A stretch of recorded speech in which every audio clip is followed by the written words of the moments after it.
Exercise 1.4 का question number 1 देखेंगे। Without actually performing the long division state whether the following rational number will have a terminating decimal expansion और non terminating repeating decimal expansion.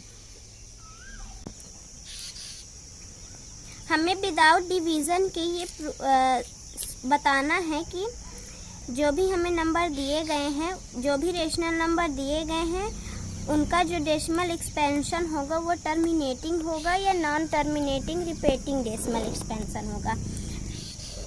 Terminating decimal expansion वो होते हैं जो जब हम divide करते हैं तो एक पॉइंट में आकर वो टर्मिनेट हो जाते हैं, मतलब ख़त्म हो जाते हैं।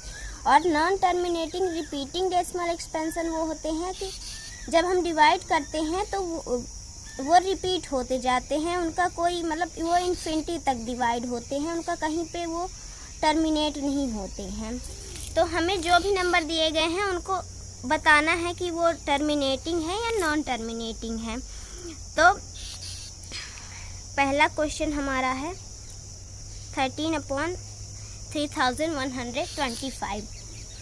टर्मिनेटिंग डेसिमल एक्सपेंशन तब होता है जब डिनोमिनेटर हमारा जो भी रेशनल नंबर दिया होता है उसके डिनोमिनेटर का जब हम फैक्टराइजेशन करते हैं उसके फैक्टर 2 होने चाहिए या 5 होने चाहिए। अगर 2 और 5 नहीं होंगे उसके फैक्टर्स तो हमारा डेसिमल एक्सपेंशन टर्मिनेटिंग नहीं होगा, वो नॉन टर्मिनेटिंग रिपीटिंग होगा।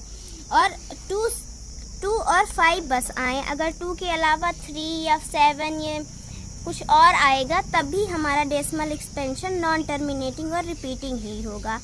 मतलब डिनोमिनेटर की फैक्टर सिर्फ 2 या फिर 5 आने चाहिए। तो 3125 का फैक्टराइजेशन कर लेंगे।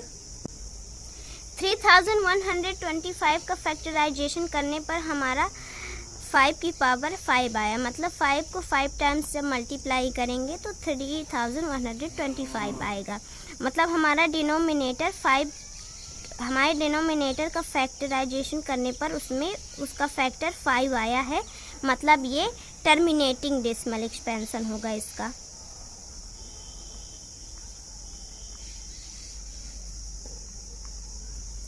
क्वेश्चन नंबर 2 देखेंगे।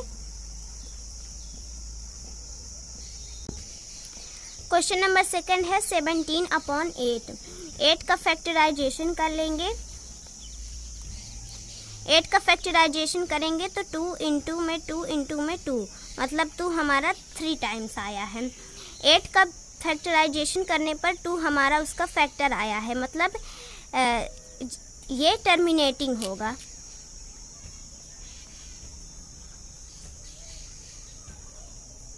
क्वेश्चन नंबर 3 देखेंगे। 64/455। 455 का फैक्टराइजेशन करेंगे। इसका फैक्टराइजेशन हमारा आएगा 5 की पावर 1 इंटू में 7 की पावर 1 इंटू में 13 की पावर 1। 455 का फैक्टराइजेशन करने पर उसके फैक्टर्स हमें 5, 7 और 13 मिले हैं।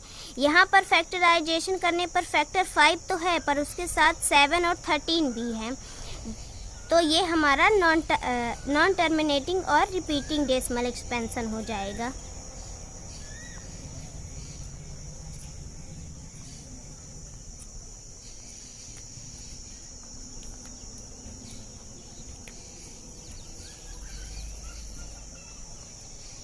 क्वेश्चन नंबर 6 देखेंगे। 23/2 इंटू में 5 की पावर 2।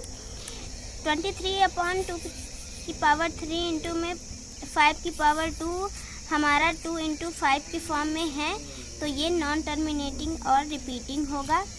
क्वेश्चन नंबर 7 देखेंगे। 129/2 की पावर 2, 5 की पावर 7 और 7 की पावर 5।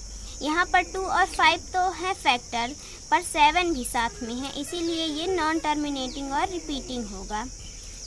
सॉरी, क्वेश्चन नंबर 6 हमारा टर्मिनेटिंग होगा।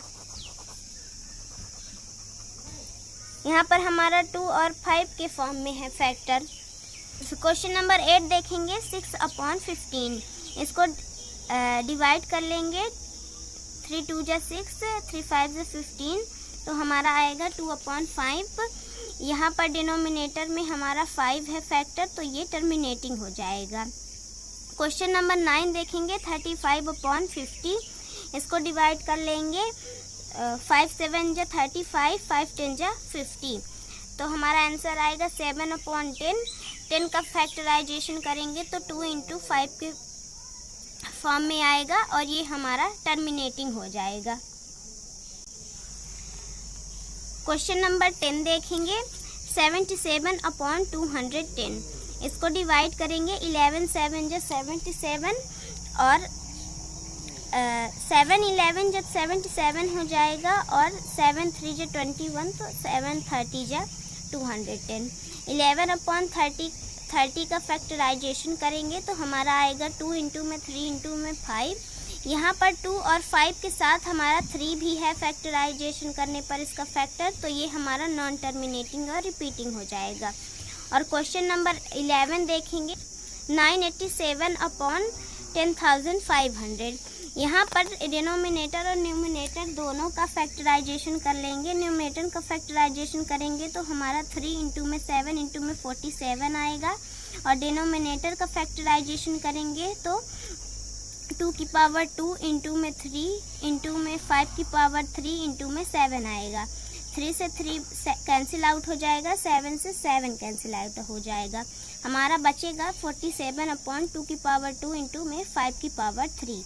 यहाँ पर डिनोमिनेटर हमारा 2 × 5 के फॉर्म में है, मतलब ये हमारा टर्मिनेटिंग होगा।